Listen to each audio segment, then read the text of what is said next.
there's a lot more that's possible than we imagine. You know, I mean, just think about the world we live in today compared to 15, 20, 30 years ago. How much has come into existence that we never even could have imagined 30 years ago. Cue music. Places, everybody places. We're starting in 3, 2. Welcome to the Autoimmune Hour, where we look at the rise of autoimmune disorders. I've brought together top experts that range from doctors, specialists, nutritionists, researchers, and even those recovering from autoimmune to bring you the latest, most up-to-date information about autoimmunity and how to live your life uninterrupted. Thank you for joining us here on the Autoimmune Hour with Sharon Sayler. Always seek sound legal, medical, and or professional advice regarding any problems, conditions, and any of the recommendations you see, hear, or read here on the Autoimmune Hour, Understanding Autoimmune, and Life Interrupted Radio. Now, we don't want you to worry about taking too many notes, so you can join the Autoimmune Hour's Courage Club, and we'll send you the transcripts and show notes from every episode. Sign up now at understandingautoimmune.com. Now, back to your host, Sharon Sayler. Welcome, everyone, to the Autoimmune Hour. I'm Sharon Sayler from SharonSayler.com, and as always, it's just my honor and pleasure to be with you here today. I'm so excited. I have a dear friend on. I don't think I've interviewed him for the show, and I'm just kind of saying why. He's just so awesome. Well, I've had you on my show, I think, at least once or twice. But yeah, I don't think I've ever made it on your show. When I made it back to New York, we sat in your studio together. It was awesome. So everyone, that voice is Sam Liebowitz. He's known as the Conscious Consultant, and he is a mentor, a coach, speaker, healer, serial entrepreneur, and author of the upcoming book, Everyday Awakening. And that's what we're going to be talking about today, among other things. He's been in business since '93 and owned several successful businesses. And his current venture includes Talking Alternative Broadcasting and Double Diamond Wellness in Manhattan. So he's also lectured at many venues and is also a TEDxUpperWestSide alum. So bravo for that, Sam. Thank you. Thank you. Yeah, that was a lot of fun to do. Oh, that's so awesome. Now, I know your brand new book is based off your blog, and which is also known as The Conscious Consultant, and Everyday Awakening. I loved it. Quick read in many ways, because no chapter is too long, shall I say. Right. Yeah, it's really like bite-sized pieces. And I like to say, I kind of feel sometimes like the best way to read the book is not necessarily to go through it linearly, but to just kind of grab it and like just flip open to a random page. And like, that's your message for the day. And so you read this, 1 page, 2 page insight and see where it takes you. Oh, it's awesome. Awesome. I love those kinds of books too, because if you're busy, whatever you can, or you just need a little help being, steered to be mindfulness today or something along those lines. Right. There's so many distractions today. It's easy to get off center, to lose our pacing and get off center. Absolutely. And sometimes I feel, so much of the writing just came from my own experience as, whatever I happen to be dealing with that week, then that's what I wrote about in the blog. And I'm not so sure that it's necessarily anything so new or different, though I do think there are some perspectives on different topics that aren't things people usually think of. Yet I feel that we can all use the reminder. I know I can. I mean, I hear things that I heard 10 years ago, and somehow it feels like I'm hearing it for the first time. Well, a lot of times I am in my own mind. I know I heard you speak, and I've heard other people speak, and thinking of one particular person who I go to their course every year. I love the course. We didn't have it this year, unfortunately, but I've been going over a decade. Okay. So you would think I would know this person's work inside and out. And I do. But so many times I'm sitting there and I'll go take a crazy note. Like, I've never heard that before. I'll go up and mention, because we're longtime friends, and say something like, wow, where did this insight come from? And I've been saying that for 10 years. But somehow I was just ready to hear it, I think. Right. Because And this is one of the interesting things about when you work with someone or when you go to a course or a class or even like you see an old movie that you've seen a few times, we're always in a different place than we were last time we heard it or saw it. So we get something a little different out of it. I mean, just think about like one of your favorite movies as a kid. You watch it today, and I mean, it'll seem different because the special effects are different, acting is different, but also you pay attention to the story and you pick up different things that you never picked up as a kid. Oh, I can say that about several children's that have a lot of adult innuendo in there that escaped me in my younger years. Yeah, exactly, exactly. Now, I know that you work a lot in the wellness field, the wellness and well-being field. As you were compiling, I guess it's the best way because this is taken from your blog and put into a real logical order instead of the free Hmm. form that blogs usually are. As you Right. were putting Everyday Awakening together, was there a moment where I know it's self-serving here in a way, but was there a moment where you went, gosh, I'd forgotten I'd written that. That's pretty good. Uh, yeah, there were a few of them. There were definitely a few of them that it was like, oh, I wrote that. Yeah, that's a good one. But, the process of putting it all together was also very interesting for me because it's the first time that I've worked with a professional editor. And we had several hundred blog posts to kind of go through and sift through. And she really helped me a lot to tighten things up and also to select like this one's good, oh, you really made your point here but you didn't do it so well here. And so out of a few hundred blog posts we came up with 126 that are really like the best of the best. And so it was like going through it, it was then, okay, now we've got the best ones, let's organize it, put it into chapters, how do we do that? And then it's like, well, this one should go next to that one, or like this should be the beginning of the chapter and this should be the end of the chapter.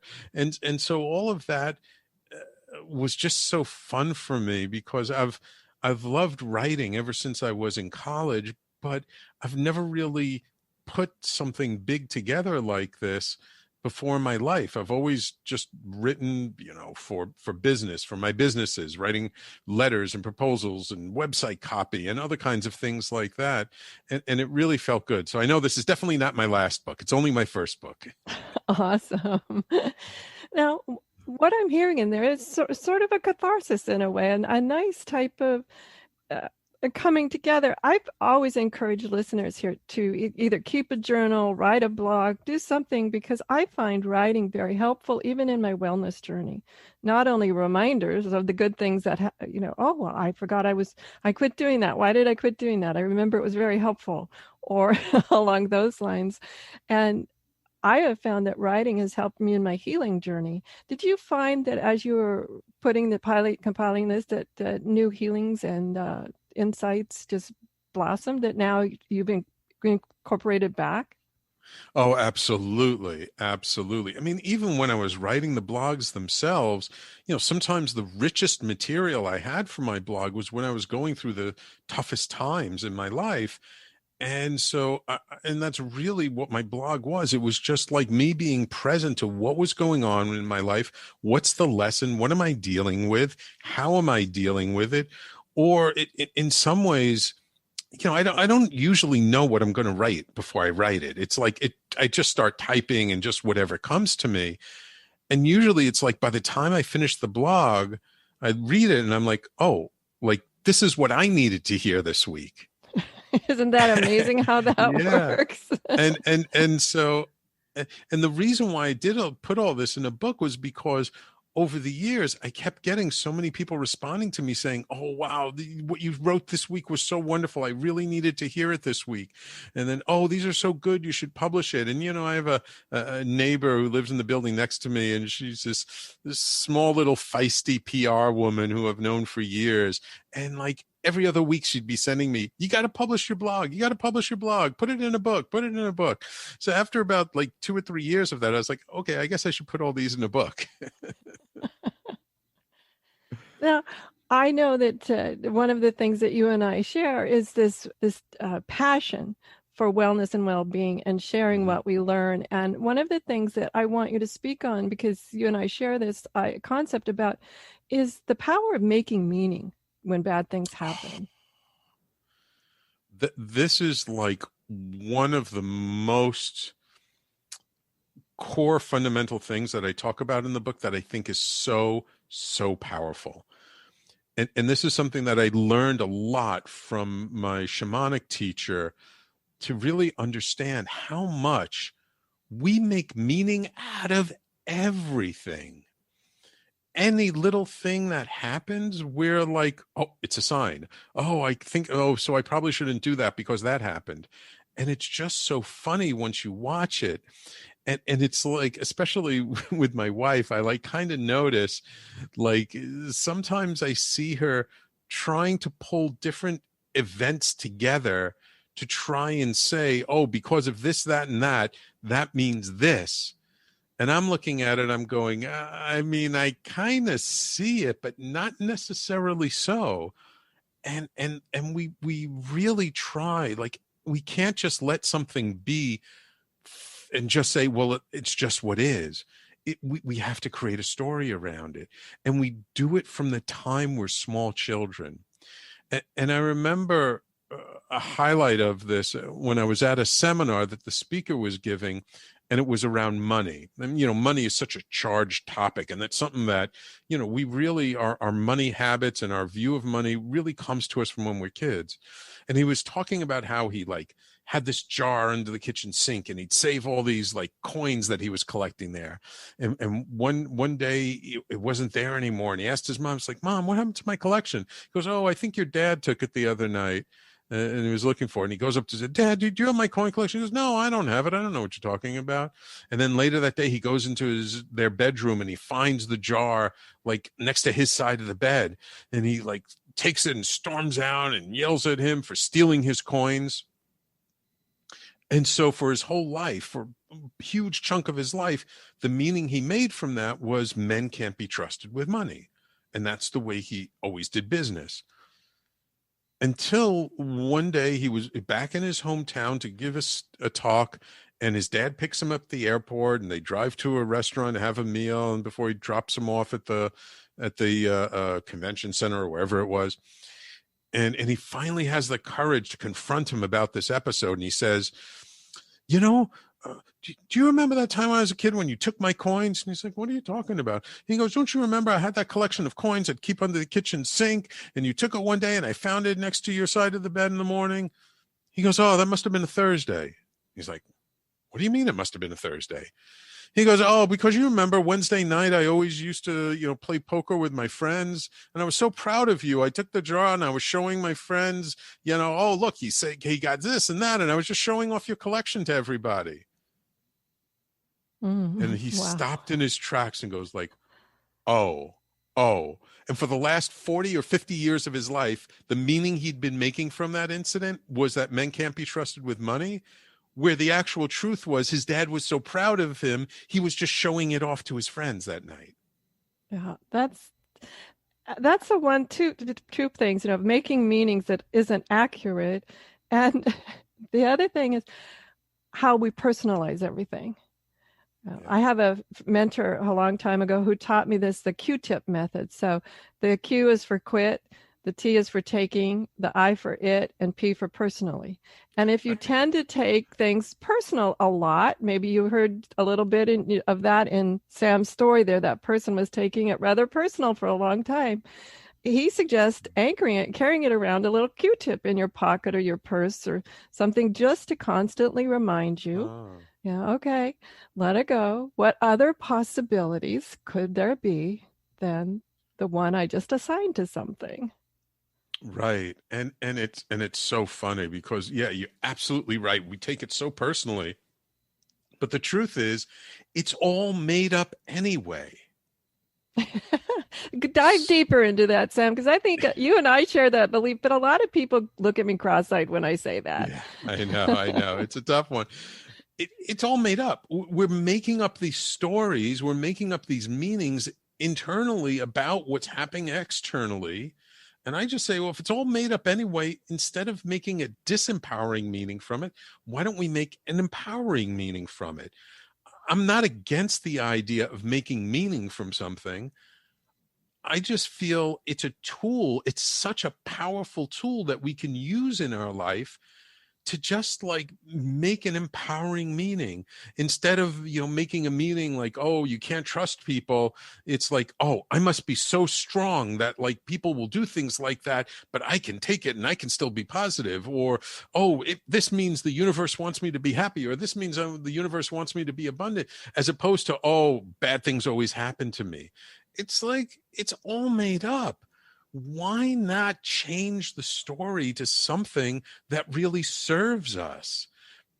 Because what's the difference? So what if it's not quote unquote exactly 100% true? If it serves us and it helps us and it gives us more confidence and more power to move forward in the way that we want to move forward in our life, why not? I love that. And I say hang around with friends that are happy to go, sure, why not? Instead of like looking at you cross-eyed. Right. And this is why the subtitle of my book is You Are More Powerful Than You Know. Because I feel that we have the ability to take these even little simple things and use them to our advantage to help us to be more powerful, but we forget it or we disregard it. And so that's what my hope is for people reading the book, is that by the time they've gotten through most of the book and read a whole bunch of different sections of it, that they realize that they are more powerful, that we do create our lives, that we're not victims, that we're actually creators. It's just how we enter into and make meaning from all these situations we experience in life. Yeah, true. Now, I have a quick question though. Sometimes people get kind of afraid, shall I say, or turned off by the word power. It's like they have this, in my mind, power can have so many meanings. And here again, they make meaning of just the word power. So when they hear the title of the book, You're More Powerful Than You Know, sometimes I've seen people with that word power in my coaching kind of go, oh, that's kind of a weird word to dance around. Yeah, it is. I like to say power is just a tool like any other tool. You can take a hammer and you can use it to build a house. You can use it to fix a piece of furniture, or you can use it to kill someone. The hammer is not inherently good or bad. It is just a hammer. Power is not inherently good or bad. It's just a tool. It depends how you use it and what are you using it for. If we want to help more people in the world and we want to support people, and especially today when there's so much anxiety and fear and frustration and division, we can use our power to bring people together, to support people in their own process, to help them to feel a little bit better about themselves so that maybe they don't have to feel so antagonized to the people around them. Is that not a good use of power? Oh, absolutely. It's understanding how I've equated also with money. Sometimes when I'm coaching people and I couldn't charge that, or some other limiting belief around money, understanding if you had more money, you could donate to your favorite charities. You could support that person over there that you long to help support for a long time. And just showing that, as you say, money in itself isn't bad either. Just understanding. And if you had more power, what kind of force and good could you bring into the world with that power? Absolutely. Absolutely. A couple of years ago, I heard one of the hosts on my network who does a show about nonprofits talk about how over $1 trillion was put into the nonprofit world that year. I thought, oh my God, that's like more than ever before. People don't realize that there's a lot of good being done, that there are a lot of people of means who are putting money into good things to help poor countries in the world, to get drinking water to small villages in Africa that don't have clean drinking water, to feed, people who don't have enough food. There's so much good that we can do with it. There's absolutely no reason not to acquire resources. I look, money is just a resource like any other. Money, influence, networks, all of these things are just opportunities for us to express our true nature. And if we believe that our essence is true and good, then why not? I once heard it said that having a lot of money only makes you more of who you already are. I've heard that too. That's so the key is to like who we are, so then we can be more of that. Right. And if you don't like who you are, it's time to read Everyday Awakenings to find out ways to become who you want to be. And I know oftentimes after an autoimmune diagnosis, the whole world, your whole being is sort of like a puzzle that's been thrown on the floor all of a sudden. At least that's how it felt to me. It was like, okay, first off, what does that mean? And how is it going to affect my life? And it's funny because the messengers had very disempowering body language, and their words were very disempowering, and they're citing terrible stats. And I'm having to convince myself and flip it all around in my own mind. So we're going to talk to Sam, and we're going to take a quick commercial break. And when we come back, we're going to talk some more, because I think making meaning is critically important. And honestly, that's the reason I started the Autoimmune Hour. So listen to this quick break here, and we'll be right back. Life Interrupted Radio will return after these messages from our sponsors. It's great sponsors like these that keep this show coming to you every week. Be sure and stop by lifeinterruptedradio.com to learn more. Your conscious lifestyle on steroids. OMTimes Radio. IOM FM. Hello, I'm Lisa Berry. Join me every Monday at 1 p.m. Eastern Time for Light on Living. A chance to see new, hear different, and feel more as I shine the spotlight on all the ways to lighten the load of life's challenges. Light on Living is your link to that new way you're looking for, that new understanding that will enhance your life, and that positive connection that will support your growth. So join me, and you'll gain insight and start to see things in a new way that motivates you. OMTimes Magazine is one of the leading online content providers of positivity, wellness, and personal empowerment. A philanthropic organization, their net proceeds are funneled to support worldwide charity initiatives via Humanity Healing International. Through their commitment to creating community and providing conscious content, they aspire to uplift humanity on a global scale. OMTimes, co-creating a more conscious lifestyle. Listen and imagine.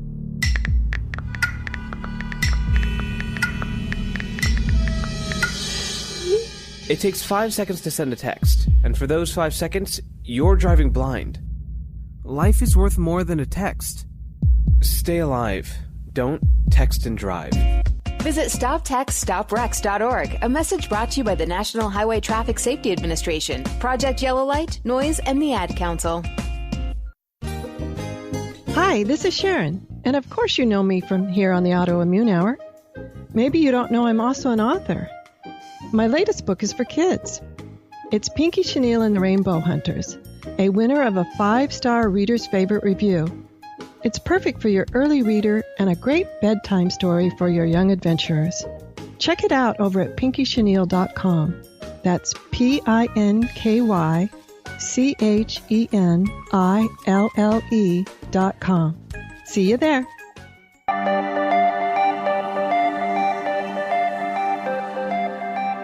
Welcome back, everyone, to the Autoimmune Hour. I'm Sharon Sayler from SharonSayler.com, and tonight I'm here with my dear friend Sam Liebowitz, and he's also known as the Conscious Consultant. He's a mentor, coach, speaker, healer, and serial entrepreneur, and now author of an upcoming book. It's released just next week on November 17th, so you can pre-order it now online. The upcoming book is called Everyday Awakenings, and it's a culmination of his blog. He's taken over 100 of his best blog posts and had them reviewed and edited and everything and put them together into a great read. I love those kinds of reads where I can just have a moment where I'm just like, oh, wow. that was great. And it doesn't take up my whole day.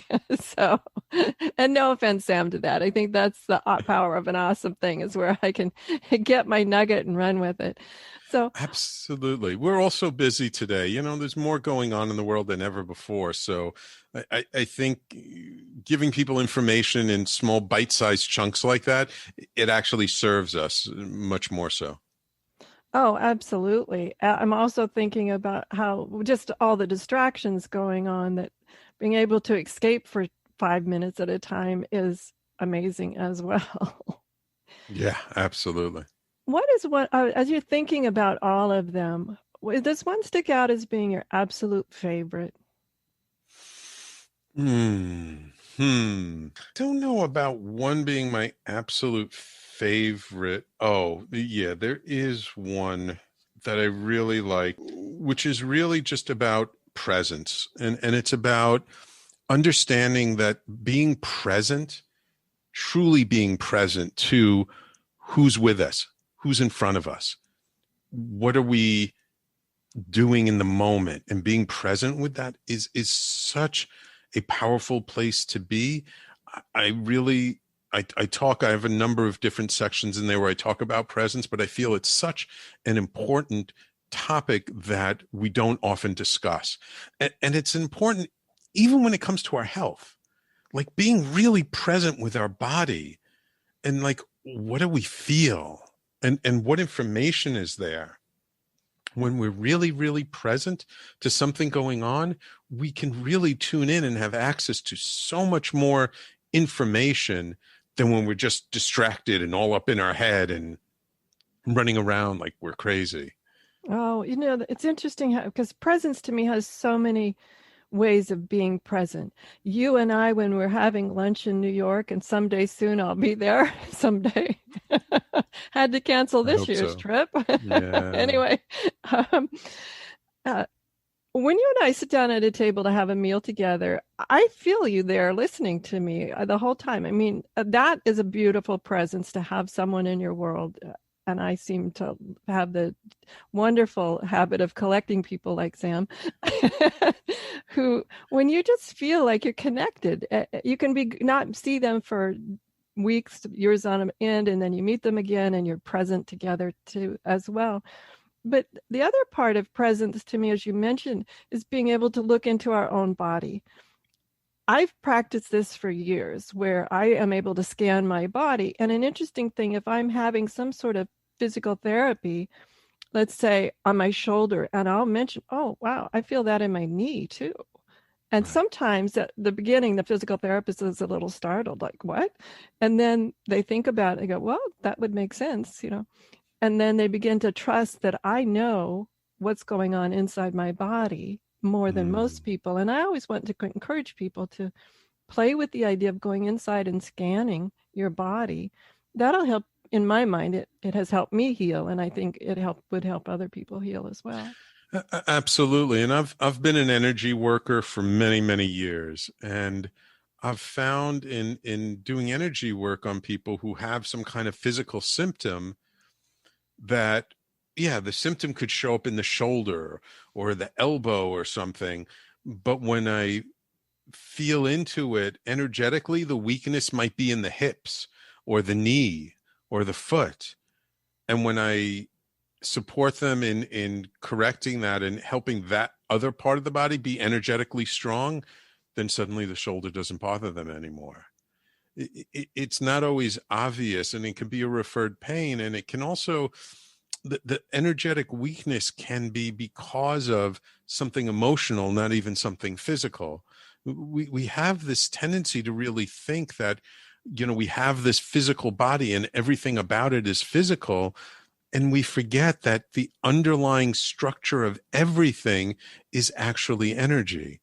That if we keep looking at smaller and smaller down, the molecules and the atoms and the protons and electrons and neutrons and what they're made of, when you get down to it, it's all just energy. It's all just energy vibrating at a different frequency. and just those denser frequencies are physical matter. And then as it gets, the frequency gets higher and higher, it goes from something solid to something liquid to something gaseous to something superheated. And so we have a tendency to think like, oh, energy doesn't really matter. It's in my physical body. It's because I stubbed my toe. But if we work with sort of the underlying energy of the body, it can affect the physical matter. Now, look, this is not to say like if you break your arm, you're going to do energy work on it. You want to get that thing set, but the energy can help it to heal quicker. Well, what's fascinating to me is, of course, you stub your toe. It does hurt. You did do some physical damage, might even get a bruise, things like that. But what fascinates me is sometimes that stub toe can be well healed and you still, maybe you're just intellectually guarding that toe now, and or the energy has somehow been sort of crammed on the stubbing of it. And it fascinates me how that works. The body can hold on to stuff. Oh, absolutely. I remember one time I was doing a demonstration of this particular healing method for an organization, and I asked for volunteers to come up because it's kind of hard to explain. So I just like to show people. And this woman comes up and says, oh, yeah, I've had this pain in my wrist for the last 2 years. I'd like to see you get rid of that. And I'm like, oh, I don't know. Okay. So I do the method on her for a couple of minutes, and I'm like, okay, so how does your wrist feel now? And she goes, oh, it's still there. Oh, wait a minute. And she says, where did my friend go? And the whole audience cracked up laughing. And she was kind of confused. And I was like, oh, where did your friend go? No wonder you've held on to it for 2 years, because you considered it your friend. Interesting. And that brought to mind a friend of mine who had back pain. And for the longest time, from all outside viewings and MRIs, CTs, they couldn't figure it out. Turns out she absolutely detests vacuuming. And after a little bit of exploration, not from me, but from someone else, that little bit of exploration, there came this like, well, what would happen if we were able to find someone to do the vacuuming? And it was as simple as, it wasn't that simple, but it did turn out that it wasn't structural anymore. It had been damaged during cleaning, and somehow she'd equated that the back would always be damaged during cleaning. It was fascinating. Yeah, absolutely. I had kind of a similar thing. I had a guy come to me once, and he had some pain in his neck, and he had it for quite a while. And I was working on him. I go, tell me, do you feel like there are some people in your life who are a pain in the neck? And he goes, oh, yeah, this one and that one and this one and that one. And I was like, okay, well, let's correct you for that they're not so much of a pain in the neck. And within a couple of minutes, boom, the neck pain was gone. Amazing, isn't it? The body can sometimes take something very literal. Sometimes. I think that's its main thing, is it takes it all very literal. So be very careful. When I hear people say things like, you're killing me, or those sorts of very dramatic situations, I encourage people not to use those types of dramatic metaphors for things, because the body doesn't know that you don't mean it literally. Absolutely. And not just the body, but the mind takes it in too. The unconscious takes it in unfiltered. And so it gets implanted in the subconscious. And the subconscious, again, the unconscious part of us is what regulates our heartbeat and the blood flow and our lymph system. So if you implant a certain suggestion into the unconscious, repeated it enough times, your physical body will adjust to make it a reality. I think that's a hard concept for people to grasp, because there is, in my mind, a little bit, you have to say, how much of this am I really doing? Because in the medical world, oftentimes, at least in certain medical worlds I've been in, if something happens to you, it's always looked at as it happened to you. Right. And didn't happen with you or for you even. Right. Exactly. What you said right there. It's one of the things our mutual friend, Jennifer Huff, she said it, and I love it always. Life happens for us, not to us. And we think that, we're in control and we're running the ship, when, as a lot of people say, it's like our consciousness is like an iceberg. There's like a little tiny tip that's conscious, and then the vast majority of it is unconscious. I like to ask people, like, hey, when you get a cut on a finger and you wash it, you put a Band-Aid on it, and you take it off a few days later, what happened to your finger? Well, it healed. It healed, right? Now, did the Band-Aid heal the cut? No. To me, the Band-Aid just keeps dirt out. Right. The Band-Aid did do it. Your body did it. Now, did you physically sit there and go, okay, little cells, you got to move together, and you got to stitch together, and did we like consciously do that? No. The body just sent in the fire trucks and the EMTs to my finger. Just Absolutely. So it's the unconscious that automatically does that. And that in my hallucination of the universe, when our energy is properly aligned and we unstick stuck energy, our body can heal amazing things. Now, yes, there is a limitation to it, mostly, I believe, just because of our experience and our deep basic beliefs that, like, we can't grow an arm back because nobody does that. Though I have heard anecdotal stories of, like, a little boy in England who was on a farm and he sliced his finger. He was like, I don't know, 6 or 7 years old, sliced his finger off on a piece of farm equipment, and they found the finger and they rushed him to the hospital, and the doctors came out and were all confused because by the time he got there, the tip of the finger grew back already. And he was like, how did you do that? And the little boy was, what, doesn't everybody do that? He didn't know that we couldn't grow back our limbs. So his belief was, something got cut off, it'll just grow back. Fascinating. And to me, it is always fascinating. And I'm always on the like, is that a metaphor or is that real? But I like to hold the hope that all of these things are in the realm of possibility. Yeah, there's a lot more that's possible than we imagine. I mean, just think about the world we live in today compared to 15, 20, 30 years ago. How much has come into existence that we never even could have imagined 30 years ago? Oh, I know. The other day, someone had their watch on, and it's connected to their phone and everything else, and we started laughing about, we were both of the Dick Tracy generation. Yeah, absolutely. As they're talking into their arm to send a message, to text back, and we were laughing about the Dick Tracy generation for sure. Oh my gosh. We need to take one final quick commercial break, and when we come back, we're going to explore some more life mysteries and everyday awakenings with my friend Sam Liebowitz. We'll be right back. Your conscious lifestyle on steroids. OMTimes Radio. IOM FM. Change and growth are part of natural life and also part of your spiritual life. Everyone needs support and guidance, especially during life passages. Upgrade yourself with the OMTimes Experts program.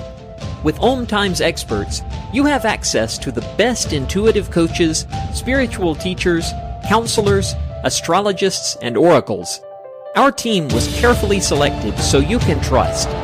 Find out more at experts.omtimes.com. Grab a cup of tea or a glass of wine and tune in for Inspired Conversations with publisher Linda Joy on Tuesdays at 2 p.m. Eastern. Linda creates sacred space for leading female luminaries, empowering authors, heart-centered female entrepreneurs, coaches, and healers. A soulful venue where guests openly share the fears and obstacles they've overcome, wisdom and lessons learned, and the personal journey that led them to the transformational work they do in the world. Inspired Conversations to empower you on your path to authentic, soulful living. Research shows we apologize up to 10 times a day, and most of the time, we say sorry as a response to someone else's mistake. What if we thanked people instead of all that unnecessary apologizing? So instead of saying, sorry, I'm rambling, you say, thank you for listening. Join us at projectforgive.com, a free, non-religious resource on global forgiveness.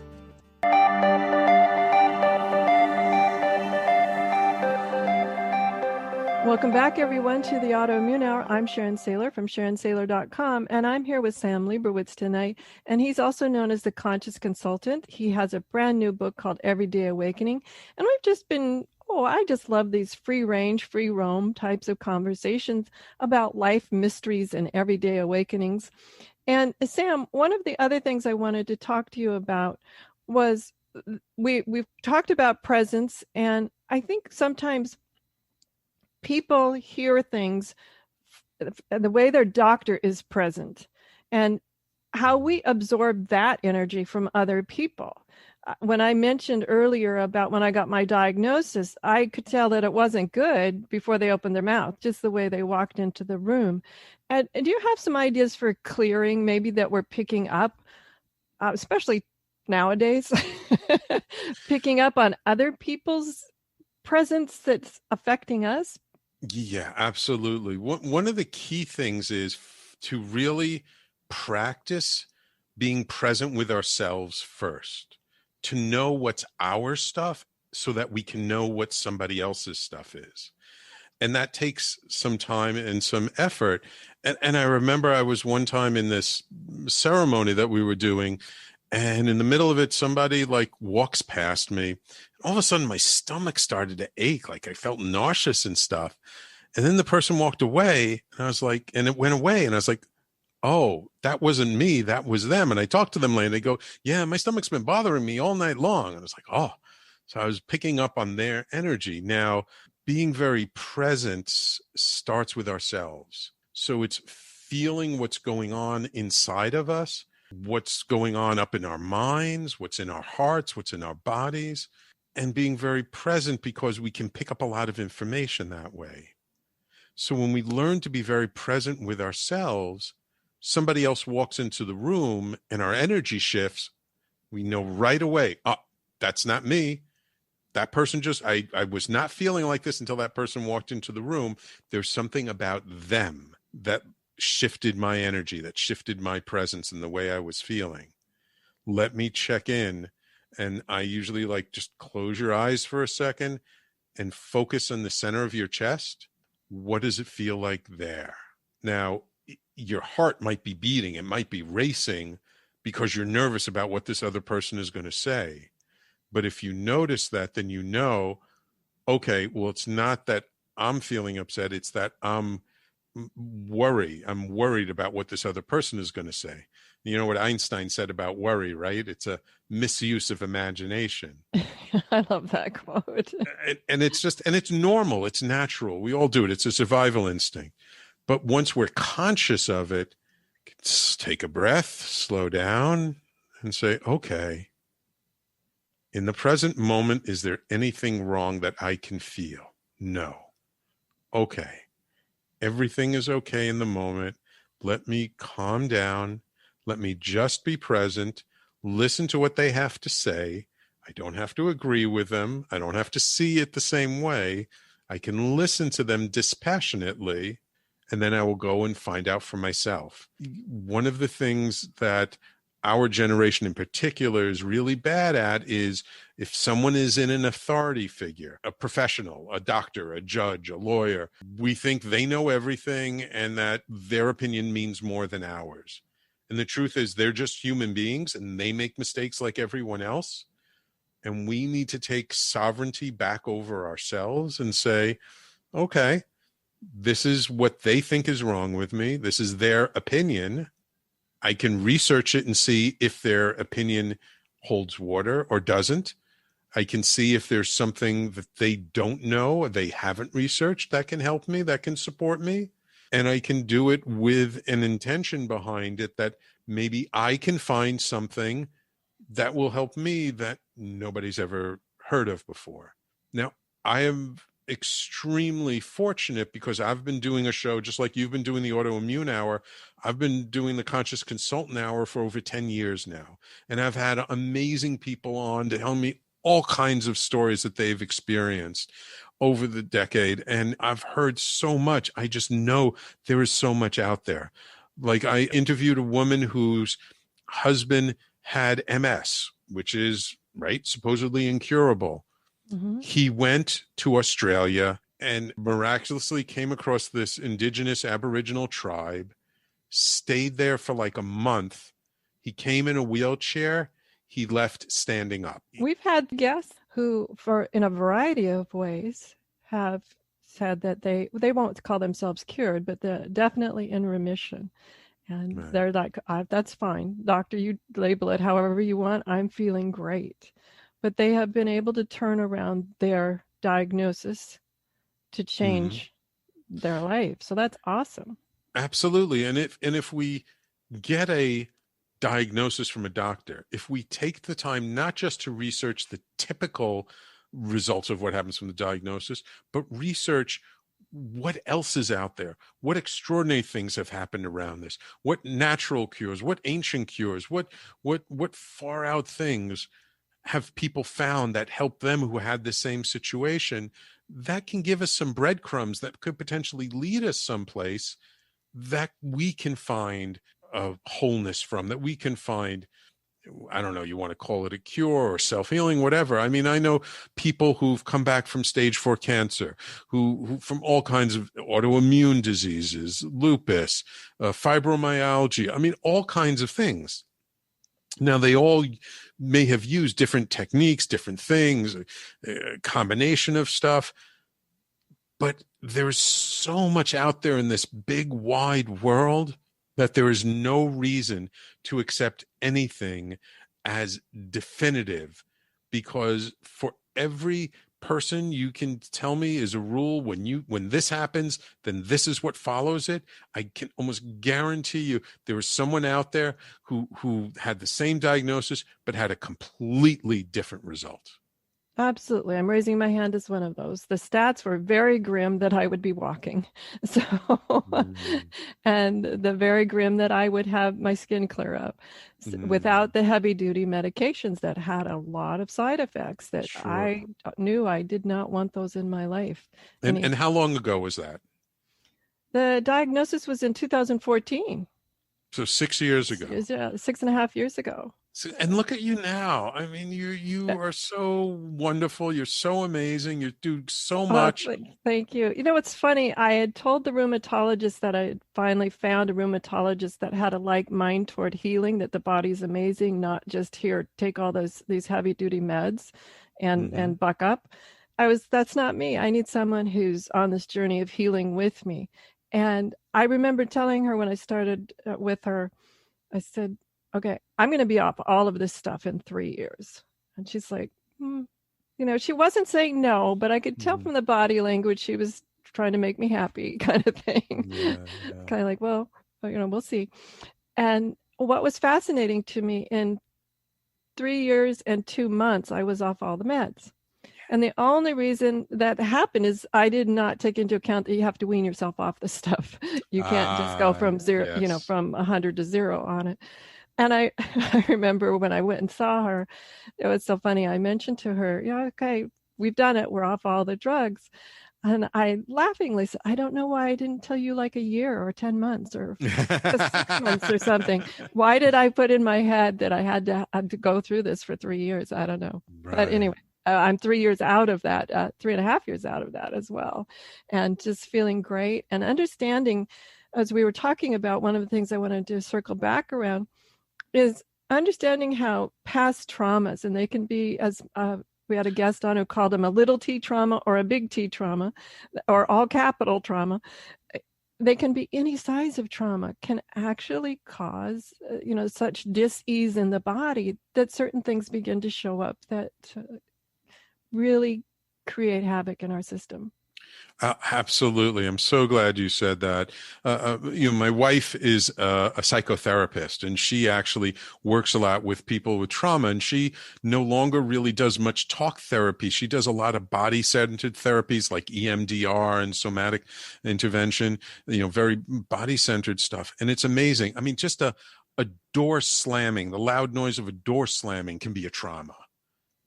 Well, I'm almost beginning to wonder, Sam. I was on a Zoom call recently and I was part of the gallery, and I'm looking at the whole 12 people there in the gallery. Somebody coughed and the majority of people went back, like, back in their chair, like, get me out of here. I'm thinking, guys, are we really that PTSD about a cough and COVID? You can't catch it over Zoom as far as I know. Absolutely.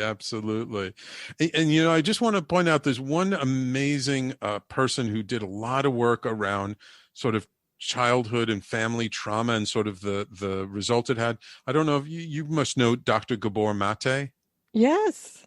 Right. I believe that the title of his book is The Body Keeps the Score. Is that the one? Body Keeps the Score is Bessel van der Kolk. No, right. No, but he wrote about, it says again, something about the body. And in it, he had done studies with like 2,000 people that he could tell from getting just their history of what their childhood was like with their family. He would know what kind of cancer they had. Wow. And he could directly, pinpoint to, like, if you have this kind of experience, you're going to have asthma. If you have that kind of experience, you'll have, lung cancer. If there's that kind of experience, liver cancer. This kind of experience, colon cancer. And with 90% accuracy or something, it was crazy. And so we really, we have this tendency to, like, think that, well, there's an emotional side to us, there's a mental side to us, there's a physical side to us, there's a spiritual side to us. And it's like, no, it's like it's all integrated. We're one whole being. It all affects every other part of us. If we're off emotionally, it's going to affect us physically. If we're off physically, it could affect us emotionally.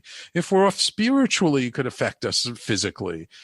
It's all interrelated. We're not like distinct little separate pieces of ourselves. We're one whole being that just manifests symptoms in maybe different ways. But the more we work on our emotional health, our physical health gets better. The more we work on our physical health, our mental health gets better. The more we work on our mental health, our emotional health gets better. The more we work on our spiritual health, it all gets better.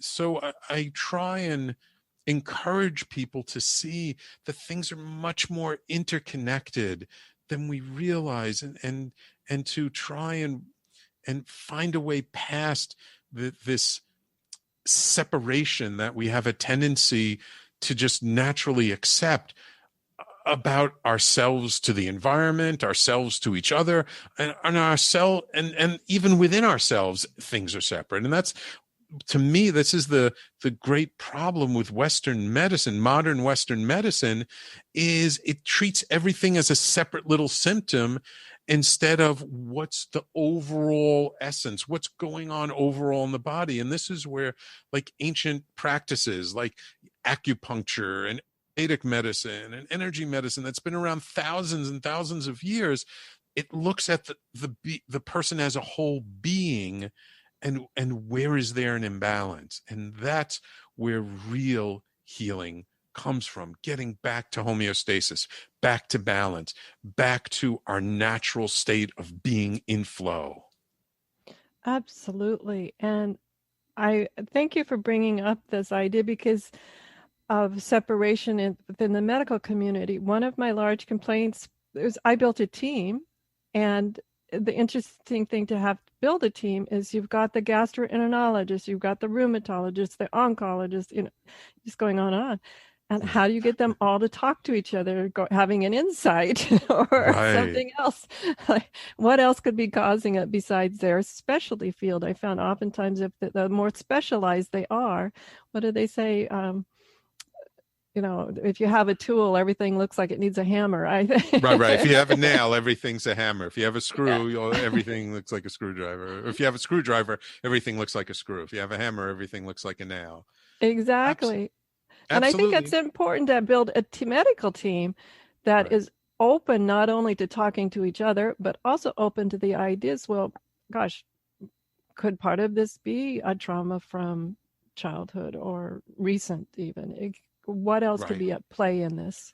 Right. And that's where, working with a therapist alongside with your doctors can be tremendously helpful.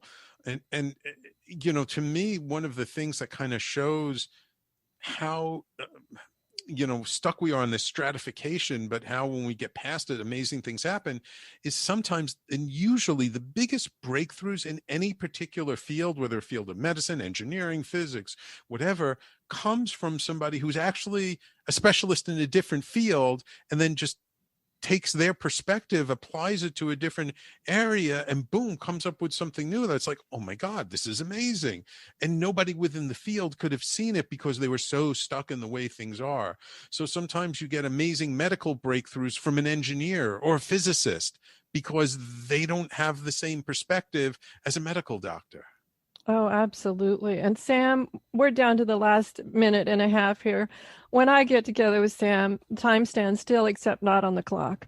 So tell us, how can we find Everyday Awakenings and get a hold of you as well? Absolutely. I set up a link that'll take you right to the book called everydayawakeningbook.com. That's everydayawakening, singular, book.com, all one word. You can also, and if you go to my website, if you go to theconsciousconsultant.com, you'll see the link on the top that says Sam's book. I have a whole bunch of free gifts for people. If you order the book on launch day, November 17th, you plug in your name, your email address, your receipt number, you get access to a whole bunch of, like, I don't know, a couple $1,000s worth of gifts and discounts for purchasing my book, because I have such amazing people who've supporting the book and give me testimonials for it. And I'm very, very fortunate, especially to have people like you in my life, Sharon, to invite me on your show. I so appreciate it. And I really, want to thank you. So everydayawakeningbook.com and theconsciousconsultant.com. Those are the two places to go. Oh, and that's my dear friend, Sam Liebowitz. And you guys, you all need friends like Sam because they are important to your well-being. Have a great week. Whatever your adventures, join me next week for another brand new episode. Enjoy. The information provided on the Autoimmune Hour, Understanding Autoimmune, and Life Interrupted Radio, including the websites understandingautoimmune.com and lifeinterruptedradio.com, plus social media, is for educational purposes only. What you read, hear, and see on the Autoimmune Hour, Understanding Autoimmune, and Life Interrupted Radio, and its websites, and other media outlets is based on experience only. The information should never be used for any legal, diagnostic, or treatment purposes. Always seek sound legal, medical, and or professional advice regarding any problems, conditions, and any of the recommendations you see, hear, or read here on the Autoimmune Hour, Understanding Autoimmune, and Life Interrupted Radio.